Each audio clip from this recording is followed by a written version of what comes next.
29 March 2026 ngasi daily guidance in Winners Universe na adongi damakta kari guide tawri haibado 29 March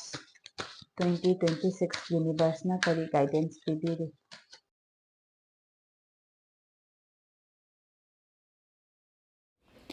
card ahum sidagi apamba card amamam wakhanduda khanbiro अहानबगी card खनबसिंग येंगसिको अहानबगी card से temperance लाइको card से positive होइबा card नि अदुम ngasi थबक थौरम तौब खुदिंग मक्ता बैलेंस तौरगा चटपियो हाबदि पैसा नुंसा सेंथुम मतंग ओइतारगसु सेंथुम याम हेंजिना खर्चा तौबिदबा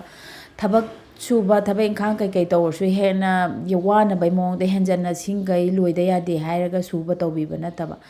अदगी मीना कैनोम हायरा असु रिएक्शन दु याम हेंजना तौबा अदुमाइना तौबिगनु ngasi se balance tawna chatpiyo हाइबदी इमोशन अमदी लॉजिक अनि से बैलेंस तौरगा चटपियो ngasi se adom gi damakta afaba numit oi ani suba card khanbasing amo yengasi ani suba card si the star card laiko si su positive oiba card ni adom haibadi ngasi si adom na future gi amadi growth gi damakta adom dream tauba hope tauba lepi ganu adom mai pakpa oigani aduga ngasi si adom gi healing gi oiba yamna phaba numit ama oiko adom gi damakta adom gi mind body amadi heart ki healing gi damakta meditation taubiba yai self growth ki damakta adom haidi naitom phamaga yamna kano tauraga 7 chakra meditation taubiba yamna kanaba oigani ko ngasi se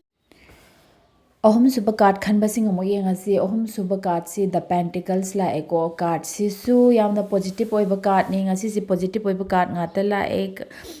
ngasi si new beginning haibadi adom gi growth ki damakta yamna kana ba oigani new skill ama develop tauba oigera natraga health ki matang do orsu haibadi yoga join tawgera gym join tawgera yamna kana ba ama oigani aduga new modality tambada su kana ba oigani aduga adom gi growth ki makta haidi anoba class yauba oigera hana lairiba skill duda hena hengana bai damakta hana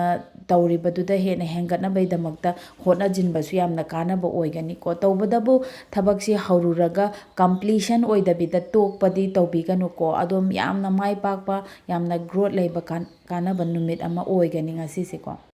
stay positive keep shining